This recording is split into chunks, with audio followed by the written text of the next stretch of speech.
నేపథ్యంలో ఎట్టికేలకు సభకు రావాలని మాజీ సీఎం ప్రతిపక్ష నేత కేసీఆర్ డిసైడ్ అయ్యారు. సభలో పాల్గొనేందుకు వీలుగా ఆదివారం సాయంత్రమే ఆయన ఫామ్ హౌస్ నుండి బంజారాహిల్స్ నందినగర్లో నివాసానికి చేరుకున్నారు. మరోవైపు ముఖ్యమంత్రి రేవంత్ రెడ్డి నదీ జలాలపై ప్రజలకు వాస్తవాలు వివరించాలని, గత ప్రభుత్వ హయాంలో జరిగిన దోపిడీని పకడ్బందీగా ప్రజలకు కళ్లకు కట్టినట్లు వివరించాలని మంత్రి ఉత్తమ్ కుమార్కు సూచించారు. ఏ అంశాలు ప్రధానంగా ప్రస్తావించాలన్న అంశంపై మంత్రి ఉత్తమ్ నీటిపారుదల శాఖ ముఖ్య అధికారులతో చర్చించినట్లుగా మరి తెలుస్తుంది. ఇక కేసీఆర్ హయాంలో జగన్ సీఎంగా ఉన్న సమయంలో కృష్ణా జలాలు పెద్ద ఎత్తున నష్టం చేసి తరలించుకుపోయారని అసెంబ్లీలో చర్చించడంతో పాటుగా ప్రజాభవన్లో సీఎం రేవంత్, మంత్రి ఉత్తమ్లు ప్రజెంటేషన్ కూడా ఇచ్చారు. ఆ సందర్భంలో కేసీఆర్ సభకు రాకపోగా రాష్ట్రానికి నదీ జలాల్లో న్యాయమైన వాటాను సాధించడానికి వ్యతిరేకంగా చేసే పోరాటంలో ఏ శక్తులకు తలగ్గబోనని సీఎం రేవంత్ తేల్చి చెప్పారు. మీ ప్రభుత్వం తీసుకున్న నిర్ణయాలు మరియు మా ప్రభుత్వం తీసుకున్న ప్రస్తుత నిర్ణయాలను ప్రత్యేక సమావేశంలో చర్చిద్దామని ముఖ్యమంత్రి పలు సందర్భాల్లో సవాల్ చేశారు.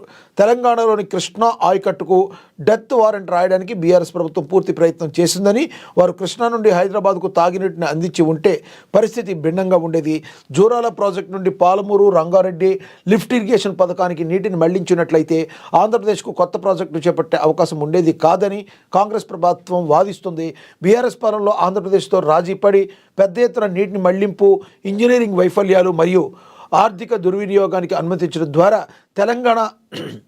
తెలంగాణ దీర్ఘకాలిక ప్రయోజనాలకు ద్రోహం చేస్తుందని ప్రభుత్వం మండిపడుతుంది. ఈ క్రమంలో అసెంబ్లీపై ఆసక్తి నెలకొంది. కాగా ప్రాజెక్టులపై ఈ నెల 30 లేదా 31న అసెంబ్లీలో మంత్రి ఉత్తమ్ కుమార్ రెడ్డి పీపీటీ ఇవ్వనుండగా గతంలో కేసీఆర్ అనుసరించ పద్ధతిని ఫాలో కానుంది. గతంలో కేసీఆర్ కాళేశ్వరంపై సభలో పీపీటీ ఇవ్వగా కాంగ్రెస్కు ఛాన్స్ ఇవ్వకపోవడంతో ఉత్తమ్ కుమార్ రెడ్డి రావినారాయణ రెడ్డి ఆడిటోరియంలో కాంగ్రెస్ ప్రాజెక్టులపై ప్రజెంటేషన్ ఇచ్చారు. ఇప్పుడు తమకు కూడా పీపీటీ అవకాశం ఇవ్వాలని బీఆర్ఎస్ కోరుతుండడంపై విమర్శలు వెల్లువెత్తుతున్నాయి. మరి నీవు నేర్పిన విద్యయే కదా నీరజాక్ష అని మరి మనం ఏదైతే చేస్తామో మనకి కూడా మరి అదే రిటర్న్ వస్తుంది. మరి బీఆర్ఎస్ శ్రేణులు అవైతే గుర్తుంచుకోవాలి. ఇక ఏదైతే చాలా కాలం తర్వాత కేసీఆర్ మనం ఇందాకడే చెప్పుకున్నాం ఫామ్ హౌస్ వీడి నందినగర్ రావటం జరిగింది ఆయన సొంత ఇంటికి. మరి ఈరోజు మరి సభలో ఒకవైపు రేవంత్ కావచ్చు, మరోవైపు కేసీఆర్ ఎంత హాట్గా వాడి వేడిగా ఈరోజు సభ జరుగుతుంది అని మరి తెలంగాణ రాష్ట్ర ప్రజలు అలాగే కాంగ్రెస్ కార్యకర్తలు, బీఆర్ఎస్ కార్యకర్తలు కూడా వేచి చూస్తున్న పరిస్థితిని అయితే మనం గమనించవచ్చు.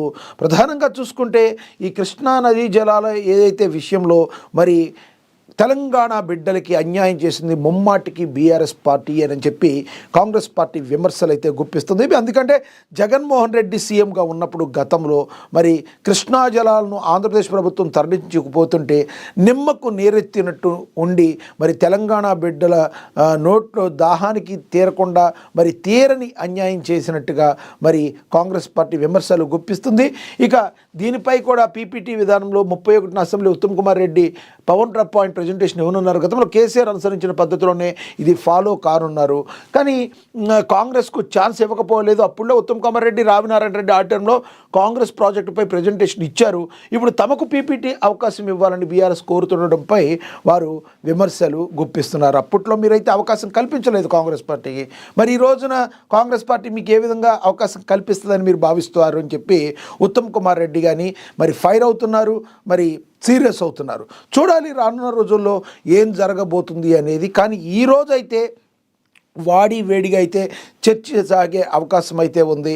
మరి సభ ఏ విధంగా ముందుకు వెళుతుంది, సభలో ఏ రకంగా మరి శాసనసభ్యులు ప్రవర్తిస్తారు అనేది మనకి సాయంత్రానికి ఒక క్లారిటీ వచ్చే అవకాశం అయితే ఉంటుంది. మరి తెలంగాణ ప్రజల కోసం, తెలంగాణ ప్రజల దాహార్తి తీరే విధంగా ఎటువంటి స్టెప్ ప్రభుత్వం తీసుకుంటుంది. అదేవిధంగా గత బీఆర్ఎస్ వైఫల్యాలకు గల ప్రధానమైన కారణాలు ఏంటి కూడా ఈరోజు మనకి మరి కాంగ్రెస్ ప్రభుత్వం తెలియబోతుంది. అయితే బీఆర్ఎస్ యొక్క వాదన ఏంటి, వాళ్ళు ఏ రకంగా మాట్లాడబోతున్నారు అనేది కూడా మనకి ఈరోజు ఈ సభలో మరి స్పష్టంగా మనకు ఒక వ్యూ పాయింట్ అయితే మనకైతే కనబడబోతుంది. ఇక నెక్స్ట్